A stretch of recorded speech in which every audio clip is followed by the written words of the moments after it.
Buck now knows the harsh law of the trail. Day after day, the sled dogs travel across the frozen north, where strength, endurance, and discipline mean survival. Chapter 5. The Toil of Trace and Trail. 30 days from the time it left Dawson, the saltwater mail, with Buck and his mates at the fore, arrived at Skagway. They were in a wretched state, worn out and worn down. Buck's 140 pounds had dwindled to 115. The rest of his mates, though lighter dogs, had relatively lost more weight than he. Pike, the malingerer, who in his lifetime of deceit had often successfully feigned a hurt leg, was now limping in earnest. Solex was limping, and Dub was suffering from a wrenched shoulder blade. They were all terribly footsore. No spring or rebound was left in them. Their feet fell heavily on the trail, jarring their bodies and doubling the fatigue of a day's travel. There was nothing the matter with them except that they were dead tired. It was not the dead tiredness that comes through brief and excessive effort, from which recovery is a matter of hours, but it was the dead tiredness that comes through the slow and prolonged strength drainage of months of toil. There was no power of recuperation left, no reserve strength to call upon. It had been all used, the last least bit of it. Every muscle, every fiber, every cell was tired, dead tired, and there was reason for it. In less than 5 months, they had traveled 2,500 miles, during the last 1,800 of which they had had but 5 days' rest. When they arrived at Skagway, they were apparently on their last legs. They could barely keep the traces taut, and on the downgrades just managed to keep out of the way of the sled. "Mush on, poor sore feets," the driver encouraged them as they tottered down the main street of Skagway. "Dis is de loss. Den we get one long res. Eh? For sure. One bully long res." The drivers confidently expected a long stopover. Themselves, they had covered 1,200 miles with 2 days' rest, and in the nature of reason and common justice, they deserved an interval of loafing. But so many were the men who had rushed into the Klondike, and so many were the sweethearts, wives, and kin that had not rushed in, that the congested mail was taking on alpine proportions. Also, there were official orders. Fresh batches of Hudson Bay dogs were to take the places of those worthless for the trail. The worthless ones were to be got rid of, and since dogs count for little against dollars, they were to be sold. 3 days passed, by which time Buck and his mates found how really tired and weak they were. Then on the morning of the 4th day, 2 men from the States came along and bought them, harness and all, for a song. The men addressed each other as Hal and Charles.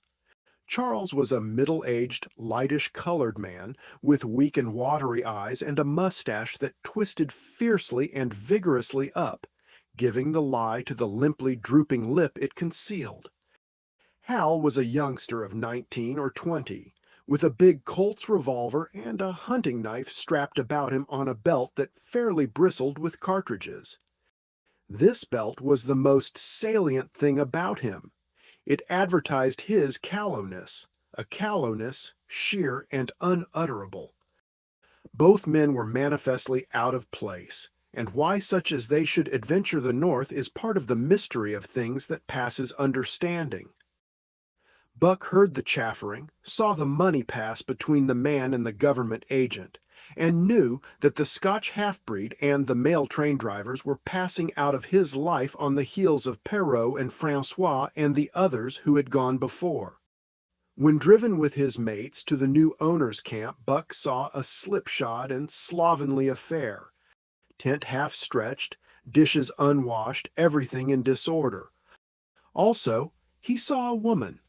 Mercedes, the men called her. She was Charles's wife and Hal's sister, A nice family party. Buck watched them apprehensively as they proceeded to take down the tent and load the sled. There was a great deal of effort about their manner, but no businesslike method. The tent was rolled into an awkward bundle 3 times as large as it should have been. The tin dishes were packed away unwashed. Mercedes continually fluttered in the way of her men and kept up an unbroken chattering of remonstrance and advice. When they put a clothes sack on the front of the sled, she suggested it should go on the back. And when they had put it on the back and covered it over with a couple of other bundles, she discovered overlooked articles which could abide nowhere else but in that very sack, and they unloaded again. 3 men from a neighboring tent came out and looked on, grinning and winking at one another. "You've got a right smart load as it is," said one of them, "and it's not me should tell you your business, but I wouldn't tote that tent along if I was you." "Undreamed of?" cried Mercedes, throwing up her hands in dainty dismay. "However, in the world could I manage without a tent?"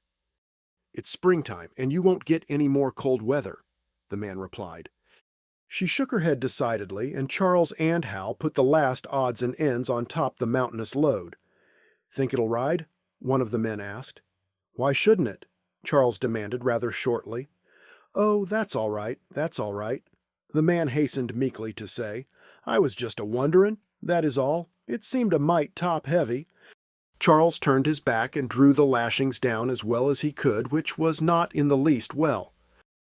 "And of course the dogs can hike along all day with that contraption behind them," affirmed a second of the men. "Certainly," said Hal with freezing politeness, taking hold of the gee-pole with one hand and swinging his whip from the other. "Mush!" he shouted. "Mush on there!" The dogs sprang against the breastbands, strained hard for a few moments, then relaxed. They were unable to move the sled. "The lazy brutes, I'll show them!" he cried, preparing to lash out at them with the whip. But Mercedes interfered, crying, "Oh, Hal, you mustn't," as she caught hold of the whip and wrenched it from him. "The poor dears! Now you must promise you won't be harsh with them for the rest of the trip, or I won't go a step." "Precious lot you know about dogs," her brother sneered, "and I wish you'd leave me alone. They're lazy, I tell you, and you've got to whip them to get anything out of them. That's their way. You ask anyone. Ask one of those men." Mercedes looked at them imploringly, untold repugnance at sight of pain written in her pretty face. "They're weak as water, if you want to know," came the reply from one of the men. "Plumb tuckered out, that's what's the matter. They need a rest." "Rest be blanked," said Hal with his beardless lips, and Mercedes said, "Oh," in pain and sorrow at the oath. But she was a clannish creature, and rushed at once to the defense of her brother. "Never mind that man," she said pointedly. "You're driving our dogs, and you do what you think best with them." Again Hal's whip fell upon the dogs. They threw themselves against the breastbands, dug their feet into the packed snow, got down low to it, and put forth all their strength. The sled held as though it were an anchor. After 2 efforts, they stood still, panting. The whip was whistling savagely when once more Mercedes interfered. She dropped on her knees before Buck with tears in her eyes and put her arms around his neck. "You poor, poor dears," she cried sympathetically. "Why don't you pull hard? Then you wouldn't be whipped." Buck did not like her, but he was feeling too miserable to resist her, taking it as part of the day's miserable work. One of the onlookers, who had been clenching his teeth to suppress hot speech, now spoke up. "It's not that I care a whoop what becomes of you, but for the dogs' sakes I just want to tell you, you can help them a mighty lot by breaking out that sled. The runners are froze fast. Throw your weight against the gee-pole right and left and break it out." A third time the attempt was made, but this time, following the advice, Hal broke out the runners which had been frozen to the snow. The overloaded and unwieldy sled forged ahead, Buck and his mates struggling frantically under the rain of blows. 100 yards ahead, the path turned and sloped steeply into the main street. It would have required an experienced man to keep the top-heavy sled upright, and Hal was not such a man. As they swung on the turn, the sled went over, spilling half its load through the loose lashings. The dogs never stopped. The lightened sled bounded on its side behind them. They were angry because of the ill treatment they had received and the unjust load. Buck was raging. He broke into a run, the team following his lead. Hal cried, "Whoa, whoa!" but they gave no heed. He tripped and was pulled off his feet. The capsized sled ground over him, and the dogs dashed on up the street, adding to the gaiety of Skagoi as they scattered the remainder of the outfit along its chief thoroughfare. Kind-hearted citizens caught the dogs and gathered up the scattered belongings. Also, they gave advice. Half the load and twice the dogs, if they ever expected to reach Dawson, was what was said. Hal and his sister and brother-in-law listened unwillingly, pitched tent, and overhauled the outfit. Canned goods were turned out that made men laugh, for canned goods on the long trail is a thing to dream about.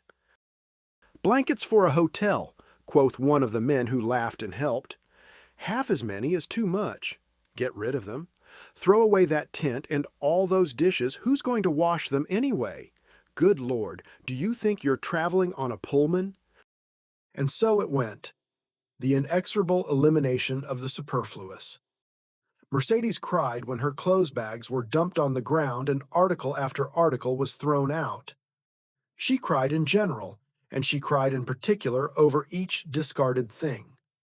She clasped hands about knees, rocking back and forth broken-heartedly. She averred she would not go an inch, not for a dozen Charleses. She appealed to everybody and to everything, finally wiping her eyes and proceeding to cast out even articles of apparel that were imperative necessaries.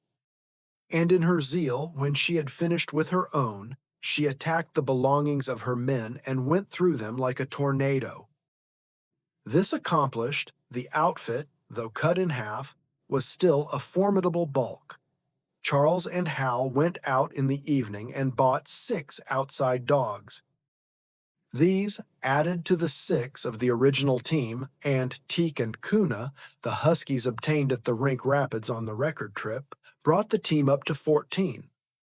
But the outside dogs, though practically broken in since their landing, did not amount to much. 3 were short-haired pointers, 1 was a Newfoundland, and the other 2 were mongrels of indeterminate breed. They did not seem to know anything, these newcomers. Buck and his comrades looked upon them with disgust, and though he speedily taught them their places and what not to do, he could not teach them what to do. They did not take kindly to trace and trail. With the exception of the 2 mongrels, they were bewildered and spirit-broken by the strange savage environment in which they found themselves and by the ill treatment they had received. The 2 mongrels were without spirit at all. Bones were the only things breakable about them. With the newcomers hopeless and forlorn, and the old team worn out by 2,500 miles of continuous trail, the outlook was anything but bright. The 2 men, however, were quite cheerful. And they were proud, too. They were doing the thing in style, with 14 dogs. They had seen other sleds depart over the pass for Dawson, or come in from Dawson, but never had they seen a sled with so many as 14 dogs. In the nature of Arctic travel, there was a reason why 14 dogs should not drag one sled, and that was that one sled could not carry the food for 14 dogs. But Charles and Hal did not know this. They had worked the trip out with a pencil. So much to a dog, so many dogs, so many days, QED. Mercedes looked over their shoulders and nodded comprehensively. It was all so very simple. Late next morning, Buck led the long team up the street. There was nothing lively about it. no snap or go in him and his fellows. They were starting dead weary. 4 times he had covered the distance between Saltwater and Dawson, and the knowledge that, jaded and tired, he was facing the same trail once more made him bitter. His heart was not in the work, nor was the heart of any dog. The outsides were timid and frightened, the insides without confidence in their masters. Buck felt vaguely that there was no depending upon these 2 men and the woman. They did not know how to do anything, and as the days went by it became apparent that they could not learn. They were slack in all things, without order or discipline. It took them half the night to pitch a slovenly camp, and half the morning to break that camp and get the sled loaded in fashion so slovenly that for the rest of the day they were occupied in stopping and rearranging the load. Some days they did not make 10 miles. On other days they were unable to get started at all. And on no day did they succeed in making more than half the distance used by the men as a basis in their dog food computation. It was inevitable that they should go short on dog food, but they hastened it by overfeeding, bringing the day nearer when underfeeding would commence. The outside dogs, whose digestions had not been trained by chronic famine to make the most of little, had voracious appetites, and when, in addition to this, the worn-out huskies pulled weakly, Hal decided that the orthodox ration was too small. He doubled it, and to cap it all, when Mercedes, with tears in her pretty eyes and a quaver in her throat, could not cajole him into giving the dogs still more, she stole from the fish sacks and fed them slyly. But it was not food that Buck and the huskies needed, but rest. And though they were making poor time, the heavy load they dragged sapped their strength severely. Then came the underfeeding. Hal awoke one day to the fact that his dog food was half gone and the distance only quarter covered. Further, that for love or money no additional dog food was to be obtained. So he cut down even the orthodox ration and tried to increase the day's travel. His sister and brother-in-law seconded him, but they were frustrated by their heavy outfit and their own incompetence. It was a simple matter to give the dogs less food, but it was impossible to make the dogs travel faster, while their own inability to get underway earlier in the morning prevented them from traveling longer hours. Not only did they not know how to work dogs, but they did not know how to work themselves. The first to go was Dub. Poor blundering thief that he was, always getting caught and punished, he had nonetheless been a faithful worker. His wrenched shoulder blade, untreated and unrested, went from bad to worse, till finally Hal shot him with the big Colt's revolver. It is a saying of the country that an outside dog starves to death on the ration of the husky. So the 6 outside dogs under Buck could do no less than die on half the ration of the husky. The Newfoundland went first, followed by the 3 short-haired pointers, the 2 mongrels hanging more grittily on to life, but going in the end. By this time all the amenities and gentlenesses of the Southland had fallen away from the 3 people. Shorn of its glamour and romance, Arctic travel became to them a reality too harsh for their manhood and womanhood. Mercedes ceased weeping over the dogs, being too occupied with weeping over herself and with quarreling with her husband and brother. To quarrel was the one thing they were never too weary to do. Their irritability arose out of their misery, increased with it, doubled upon it, outdistanced it. The wonderful patience of the trail which comes to men who toil hard and suffer sore and remain sweet of speech and kindly did not come to these 2 men and the woman.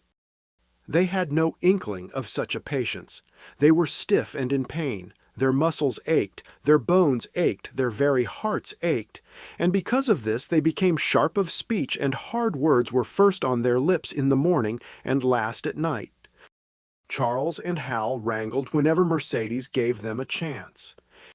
It was the cherished belief of each that he did more than his share of the work, and neither forbore to speak this belief at every opportunity. Sometimes Mercedes sided with her husband, sometimes with her brother. The result was a beautiful and unending family quarrel, starting from a dispute as to which should chop a few sticks for the fire, a dispute which concerned only Charles and Hal, presently would be lugged in the rest of the family, fathers, mothers, uncles, cousins, people thousands of miles away, and some of them dead. That Hal's views on art, or the sort of society plays his mother's brother wrote, should have anything to do with the chopping of a few sticks of firewood passes comprehension. Nevertheless, the quarrel was as likely to tend in that direction as in the direction of Charles's political prejudices. And that Charles's sister's tale-bearing tongue should be relevant to the building of a Yukon fire was apparent only to Mercedes, who disburdened herself of copious opinions upon that topic, and incidentally upon a few other traits unpleasantly peculiar to her husband's family. In the meantime, the fire remained unbuilt, the camp half-pitched, and the dogs unfed. Mercedes nursed a special grievance, the grievance of sex. She was pretty and soft, and had been chivalrously treated all her days.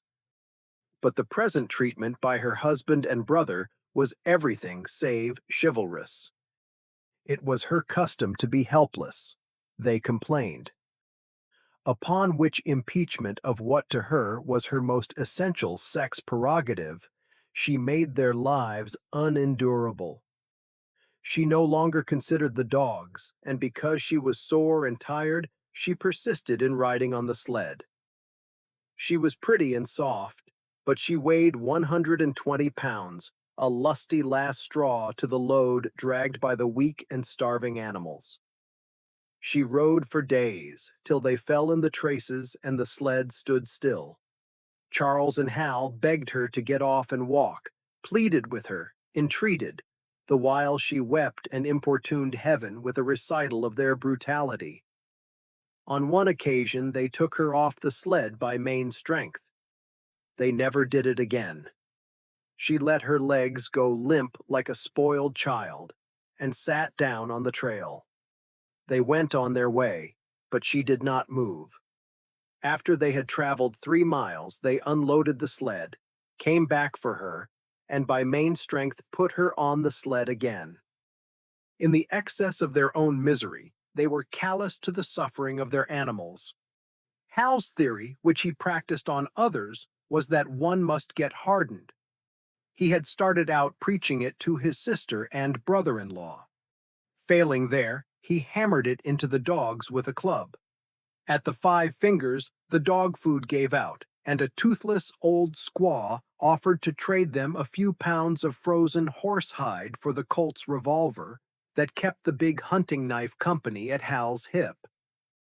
A poor substitute for food was this hide, just as it had been stripped from the starved horses of the cattlemen 6 months back.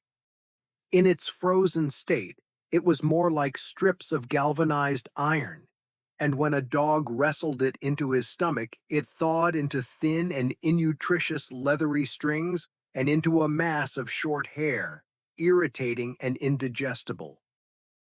And through it all, Buck staggered along at the head of the team as in a nightmare. He pulled when he could. When he could no longer pull, he fell down and remained down till blows from whip or club drove him to his feet again. All the stiffness and gloss had gone out of his beautiful furry coat. The hair hung down, limp and draggled, or matted with dried blood where Hal's club had bruised him. His muscles had wasted away to knotty strings, and the flesh pads had disappeared, so that each rib and every bone in his frame were outlined cleanly through the loose hide that was wrinkled in folds of emptiness. It was heartbreaking, only Buck's heart was unbreakable. The man in the red sweater had proved that. As it was with Buck, so was it with his mates. They were perambulating skeletons. There were 7 altogether, including him. In their very great misery, they had become insensible to the bite of the lash or the bruise of the club. The pain of the beating was dull and distant, just as the things their eyes saw and their ears heard seemed dull and distant. They were not half living or quarter living. They were simply so many bags of bones in which sparks of life fluttered faintly. When a halt was made, they dropped down in the traces like dead dogs, and the spark dimmed and paled and seemed to go out. And when the club or whip fell upon them, the spark fluttered feebly up, and they tottered to their feet and staggered on. There came a day when Billy, the good-natured, fell and could not rise. Hal had traded off his revolver, so he took the axe and knocked Billy on the head as he lay in the traces, then cut the carcass out of the harness and dragged it to one side.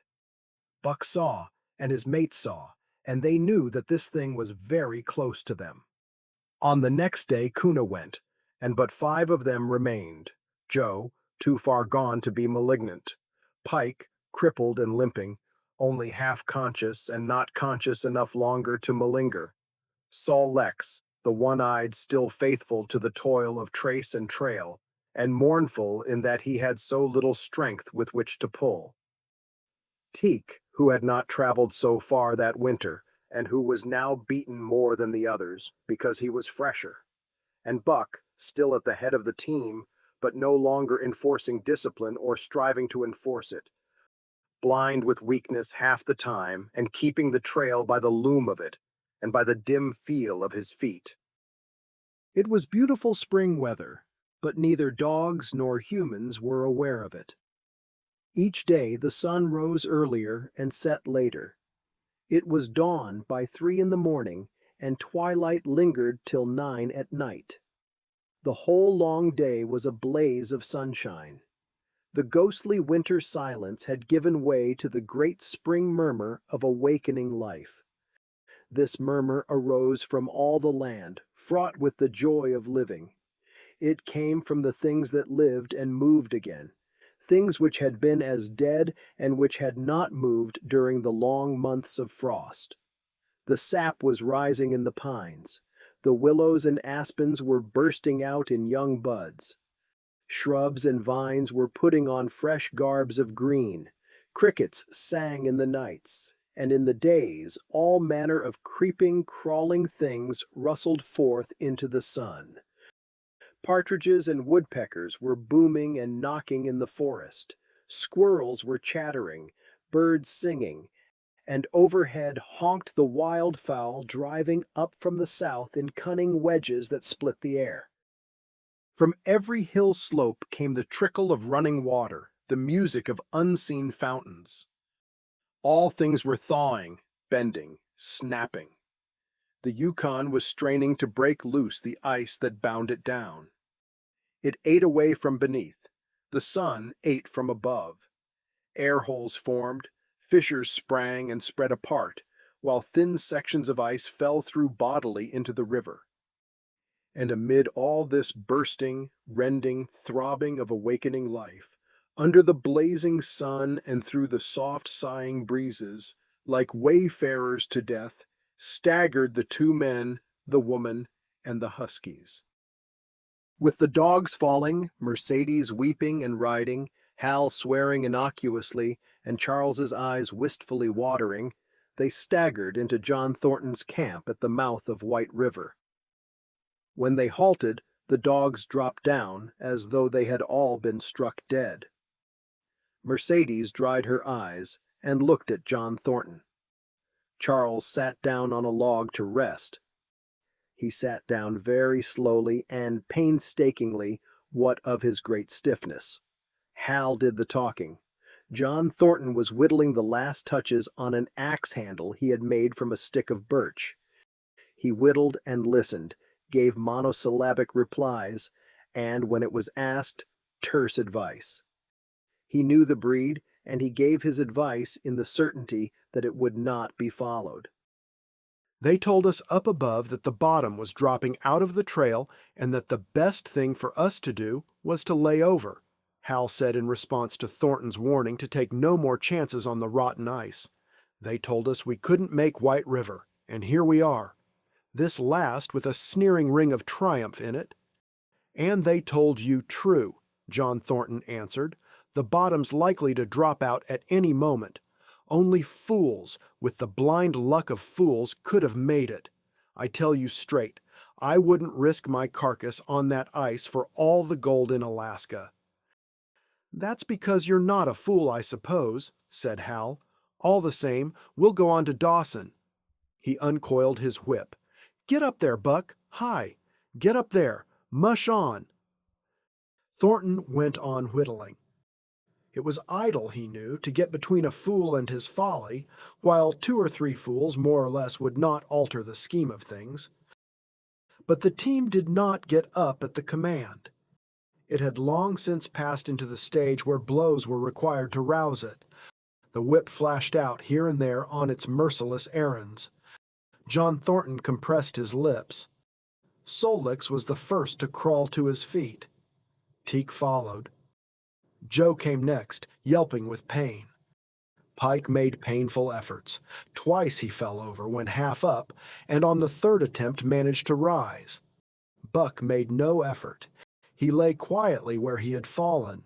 The lash bit into him again and again, but he neither whined nor struggled. Several times Thornton started as though to speak, but changed his mind. A moisture came into his eyes, and as the whipping continued, he arose and walked irresolutely up and down. This was the first time Buck had failed, in itself a sufficient reason to drive Hal into a rage. He exchanged the whip for the customary club. Buck refused to move under the rain of heavier blows which now fell upon him. Like his mates, he barely able to get up, but, unlike them, he had made up his mind not to get up. He had a vague feeling of impending doom.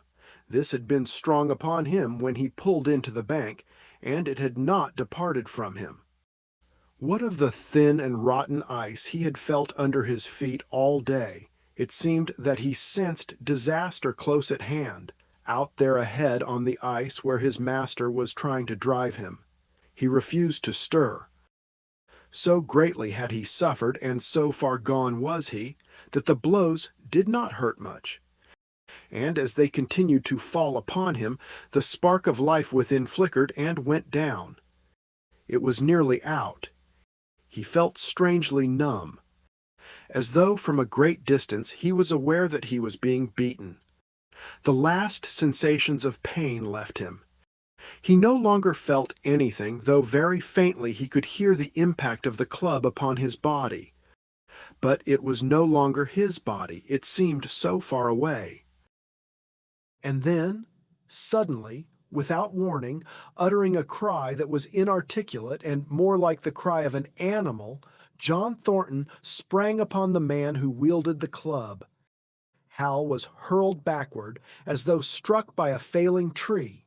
Mercedes screamed. Charles looked on wistfully, wiped his watery eyes, but did not get up because of his stiffness. John Thornton stood over Buck, struggling to control himself, too convulsed with rage to speak. "If you strike that dog again, I'll kill you," he at last managed to say in a choking voice. "It's my dog," Hal replied, wiping the blood from his mouth as he came back. "Get out of my way or I'll fix you. I'm going to Dawson." Thornton stood between him and Buck and evinced no intention of getting out of the way. Hal drew his long hunting knife. Mercedes screamed, cried, laughed, and manifested the chaotic abandonment of hysteria. Thornton rapped Hal's knuckles with the axe handle, knocking the knife to the ground. He rapped his knuckles again as he tried to pick it up. Then he stooped, picked it up himself, and with 2 strokes cut Buck's traces. Hal had no fight left in him. Besides, his hands were full with his sister, or his arms rather, while Buck was too near dead to be of further use in hauling the sled. A few minutes later they pulled out from the bank and down the river. Buck heard them go and raised his head to see. Pike was leading. Sulix was at the wheel, and between were Joe and Teek. They were limping and staggering. Mercedes was riding the loaded sled. Hal guided at the G-pole, and Charles stumbled along in the rear. As Buck watched them, Thornton knelt beside him and with rough, kindly hands searched for broken bones. By the time his search had disclosed nothing more than many bruises and a state of terrible starvation, the sled was a quarter of a mile away. Dog and man watched it crawling along over the ice. Suddenly, they saw its back end drop down, as into a rut, and the G-pole, with Hal clinging to it, jerk into the air. Mercedes's scream came to their ears. They saw Charles turn and make one step to run back, and then a whole section of ice give way and dogs and humans disappear. A yawning hole was all that was to be seen. The bottom had dropped out of the trail. John Thornton and Buck looked at each other. "You poor devil," said John Thornton, and Buck licked his hand. The journey continues in the next chapter. Thank you for listening to this chapter of The Call of the Wild by Jack London. If you enjoy classic literature and audiobooks like this, consider subscribing to Classic Tales Library. New stories and timeless classics are added regularly.